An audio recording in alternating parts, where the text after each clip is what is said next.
So it's quite difficult for me, not to be subjective, I suppose. Of course. Yeah, if you actually take a step back and reflect on it as well. It's quite difficult. How does he communicate? Yeah, I think the directness and the honesty and the personal experiences that he brings to things are kind of the main things I would say about his communication skills. Great. And what's about his presentation skills?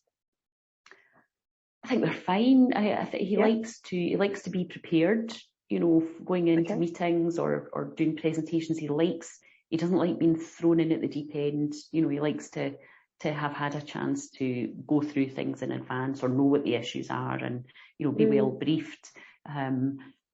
But saying that doesn't always happen, and he's pretty good at thinking, as he goes, if he needs to, and adapting to things. I think, while I would say he's less comfortable at it, he likes to do his homework and know what's going to be said and nobody throwing a curveball in, but I think he deals with that as and when it happens, and he's quite prepared to, in a difficult situation, if I'm there as well, and he can tell I'm uncomfortable, he's quite happy to wade in if needed, in some of those curveball situations, he wouldn't leave me floundering. Yeah, good. That's good. Yeah, it is. What's he like on more of a one-to-one level? Do you mean in terms of communication skills? Communication style. Anything different to what you've already said? No, I don't. No, I don't really think so. I think he's really quite similar with everybody, and with me on my own, in a performance review situation or anything like that. I think it's still pretty much the same, Okay. Yeah. Great. And what about via email? How are his communication skills there? He can be quite abrupt and he can do the one word answers, right. Yes, no, don't know, those sorts of things. And I'm quite guilty of that myself, and I think most people are. I think I might even get it from him. But some people find that quite abrupt and and don't like it, but it doesn't really bother me at all. Okay. And I think people can get used to that after a while as well. Once they know, that it's just his style.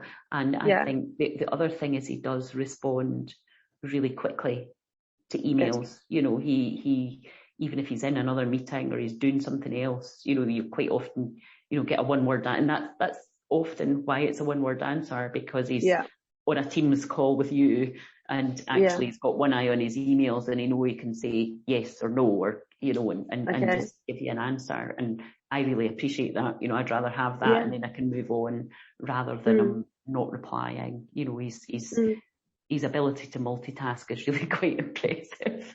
Yeah, because he can do all that and maintain eye contact at the same time. Wow.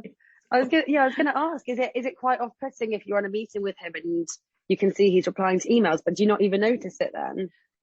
He does it very well. He does it. Okay. He'll do it in a lull, when, he wouldn't do it in a formal client, he wouldn't get his phone out and be, I'm not saying that, but, if he's on a Teams call in this situation and I'm doing the talking, I can probably tell if there's if there literally is just a wee bit of movement off screen, I can probably tell that he's answering a couple of emails.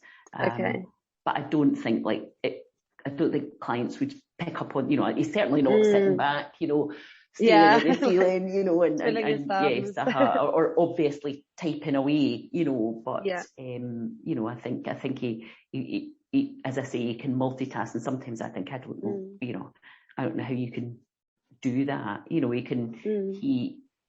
can be doing training, on screen and have a conversation with you, because we sit opposite each other when we are in the office. So I can ask him something and he can have one earphone in during the training and have a conversation with me, and yet still still be taking it in, because he can, you know, he'll say later in the week, he'll say, oh, that was on that call, and did you remember this? And, you know, whereas I've said to him a few times, you know, if I'm doing that training thing we do every week, and I'm working away at the same times, which I shouldn't be doing, but I'm so busy, I'm working, I quite often have to go back and listen to that call, whereas he can, you know, he can still absorb it. It's quite incredible, actually. That's Don't know impressive. how he does it. Yeah. No, that is very impressive.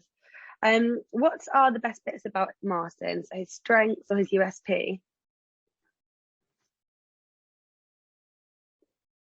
For me, it probably is his honesty and his forthrightness. You know, I appreciate that, and I always have, you know, and I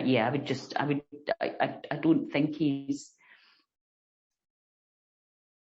I think even if he's got a political or an agenda that he needs to follow, you know, and you know, I think he is still quite honest with it and quite real, which I appreciate. Yeah, brilliant. Yeah. What practical suggestions do you have for him? I don't know. You know, as I say, a couple of times I have said to him, oh, you know, I wouldn't have said that. And, you know, you said that in front of maybe a more junior member of staff.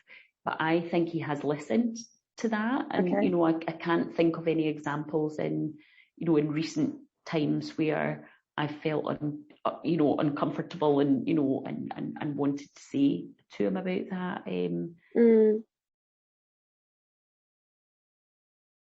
I can't really think of anything. I suppose he might come across sometimes as intolerant, you know, but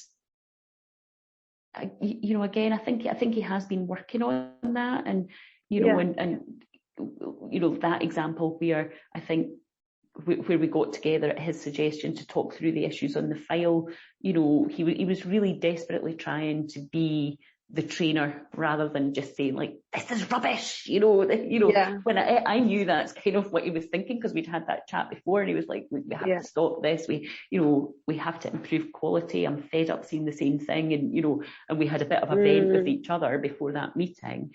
But at that meeting he really did try and do the supportive part, when I knew inside he was just, you know, he was desperate just to have a bit of a rant at the more junior members of staff, but he didn't, you know, he really kept that. That's good. And I would say that's a positive thing, you know, maybe a good few years ago he might not have done that in the same way. So so he's actually made improvements. I think so. Great. And when you say intolerant, do you mean to mistakes, or to is there anything else that he may seem intolerant towards? So I think a kind of quality, you know, when you're auditing, you know, it's all about, you know, recording things properly and doing all the steps and recording. So I think he potentially could be seen as intolerant of that.